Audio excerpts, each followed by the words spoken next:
Hello guys, तो कैसे हैं आप सब लोग। तो अभी मैं आपके सामने आ चुका हूं। आज जो हम आपके जो है टॉपिक टेस्ट जो है कंडक्ट कर रहे हैं। तो आज आपका ये 7वां या 8वां टॉपिक टेस्ट होगा। तो इससे पहले 7-8 मॉक टेस्ट हमने जो है आपके कंडक्ट कर लिए हैं।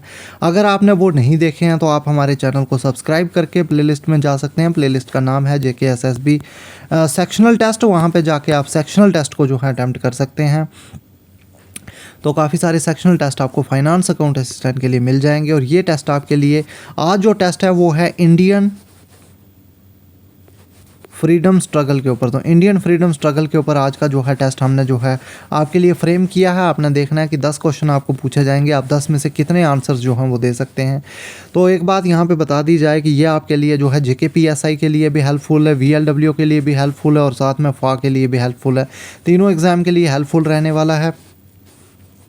और यहाँ पे अगर आप FA की तैयारी कर रहे हैं तो आप हमारे टॉपिक टेस्ट दे सकते हैं, डेली यूट्यूब पे अपलोड हो जाते हैं। लेकिन अगर आप JKPSI और VLW की तैयारी कर रहे हैं तो JKPSI और VLW के लिए हमने जो है अपनी ऐप पर free of cost mock test रखे हुए हैं। उन मॉक टेस्ट का अगर आप बेनिफिट उठाना चाहते हैं तो आप हमारी ऐप को डाउनलोड कर सकते हैं। ऐप का नाम है JKSSB स्पेशल। उसका लोगो, हमारा लोगो भी उस ऐप पे बना होगा। प्ले स्टोर से जाके आप उसको डाउनलोड करें और उन मॉक टेस्ट का बेनिफिट जो है ज़रूर उठाएं, जो कि आपके लिए ही फ्रेम किए गए हैं। तो उनका बेनिफिट उठाएं कि आपके कितने मार्क्स वहाँ पे आते हैं। स्टेट वाइज आपको रैंक भी जो है दिख जाएगा। बाकी अगर कोई और प्रॉब्लम अगर आपको आ रही है तो हमारे टेलीग्राम ग्रुप को आप ज्वाइन कर सकते हैं, जहाँ पे हम MCQs डालते रहते हैं और उसके साथ साथ कोई भी इन्फॉर्मेशन हो वहाँ पे मिल जाती है। और आपको अगर मेरे साथ डायरेक्टली वहाँ पे अगर कोई बात करनी है तो आप मुझे पर्सनली मैसेज कर सकते हैं। गौरव शर्मा के नाम पे आपने सर्च कर लेना है।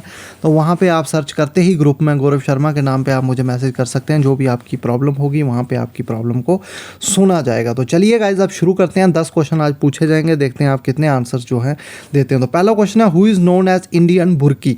तो आपने बताना है कि इंडियन बुर्की को किसको जो है इंडियन बुर्की के नाम से जाना जाता था। क्या सुरेंद्र नाथ बनर्जी थे, गोपाल कृष्ण गोखले थे, जी सुब्रमण्यम अय्यर थे या दादा भाई नेहरू जी थे।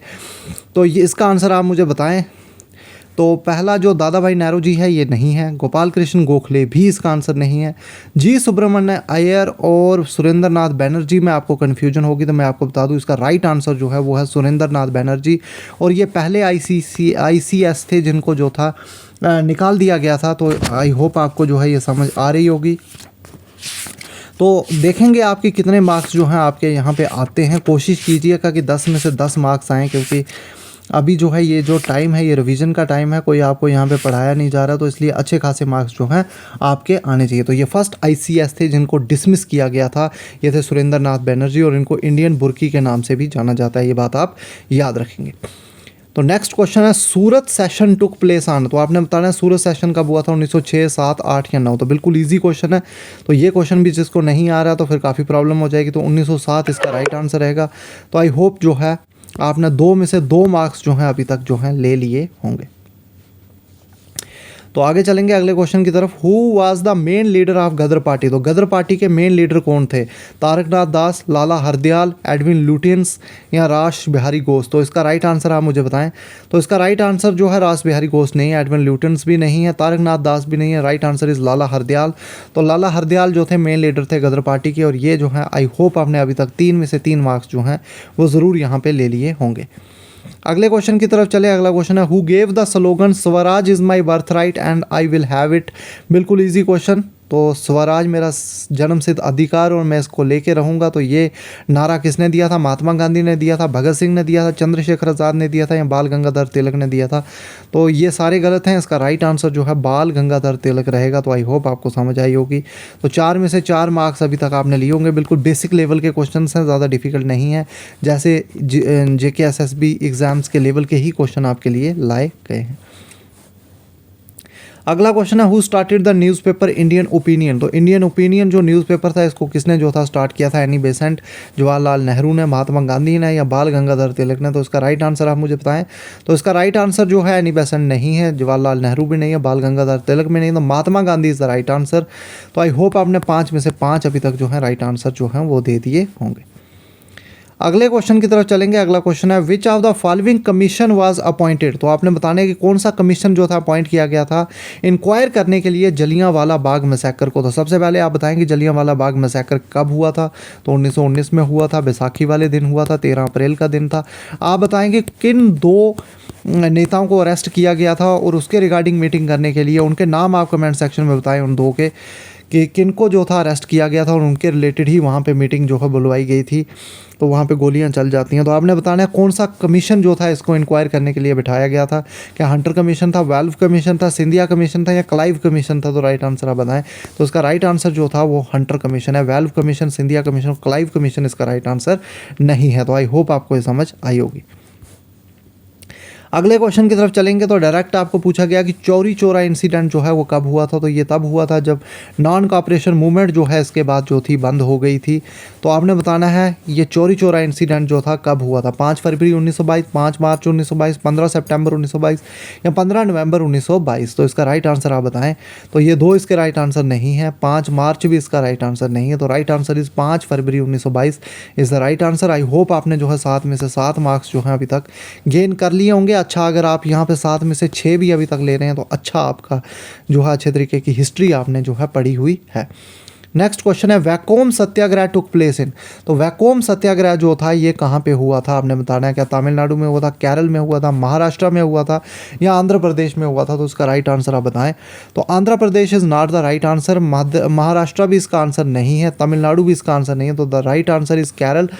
तो केरल में ये वैकोम सत्याग्रह हुआ था। बेसिकली ये टेंपल एंट्री के रिलेटेड है।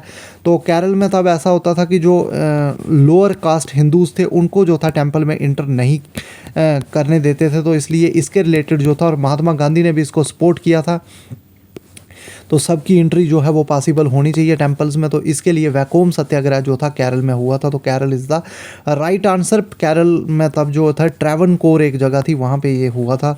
तो आई होप आपने ये समझा वैकोम सत्याग्रह। और ये कब हुआ था डेट भी आप याद रखें, 1924 1925। तो कुछ चीज़ें हम स्किप कर लेते हैं, इसलिए हर इन्फॉर्मेशन आप तक यहाँ पर पहुँचाई जाएगी जो ज़रूरी होगी।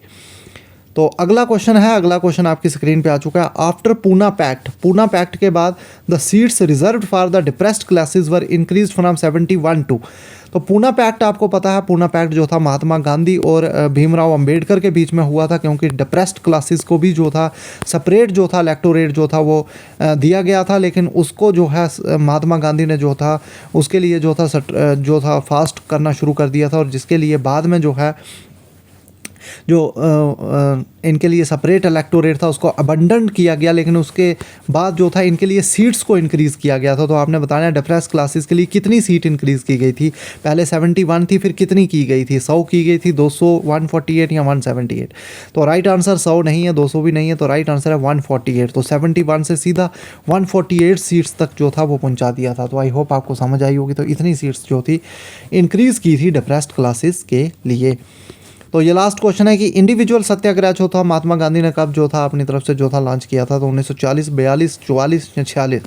तो उसका राइट आंसर बताएं। एक आसान क्वेश्चन है। 46 आंसर नहीं है, 44 भी नहीं है, 42 भी नहीं है। तो राइट आंसर इज़ 1940। और आप कमेंट सेक्शन में बताएं कि इंडिविजुअल सत्याग्रह क्यों लॉन्च किया गया था 1940 में महात्मा गांधी के द्वारा। ये कमेंट सेक्शन में आप लिख के बताएं। तो ये थे आज आपके 10 क्वेश्चन। आई होप आपने 10 में से 10 मार्क्स जो हैं लिए होंगे। जितने भी मार्क्स आपके आए हैं आपने ऑनेस्टी के साथ जो है कमेंट सेक्शन में लिखना है कि आपने कितने मार्क्स जो हैं ये यहाँ पे लिए हैं। तो इससे एक कंपटीशन का आइडिया लगता है कि आपका लेवल कहाँ पे है और हमें किस तरह के क्वेश्चंस जो हैं वो आपके लिए लाने हैं। तो आई होप आपको ये समझ आई होगी। तो बाकी मैंने आपको एक ही चीज़ सुजेस्ट किया कि अगर JKPSI और VLW के आपको मॉक टेस्ट चाहिए तो आप हमारी ऐप को डाउनलोड कर सकते हैं। वहाँ पे कुछ फ्री कास्ट मॉक टेस्ट भी है, तो उनको भी आप जो है अटेम्प्ट कर सकते हैं अपनी सेक के लिए। बाकी अगर फाइनेंस के लिए आप तैयारी करना चाहते हो तो ये आप जो है सेक्शनल टॉपिक टेस्ट हम फाइनेंस के लिए ही डेली जो है ला रहे हैं। चैनल को सब्सक्राइब करके रखें। तो आई होप आपको ये समझ आई होगी। बाकी कल एक और सेट में जो है मॉडर्न इंडियन फ्रीडम स्ट्रगल पे एक और सेट आपके लिए लेके आऊँगा। तो आई 10 क्वेश्चन कल भी मैं इसी पे लेके आऊँगा। कल भी फिर से हम जो है मॉडर्न इंडियन फ्रीडम स्ट्रगल पे ही एक सेट और लेके आएंगे आपके लिए। तो थैंक यू गाइस, मिलते हैं कल नेक्स्ट वीडियो के साथ। तो थैंक यू।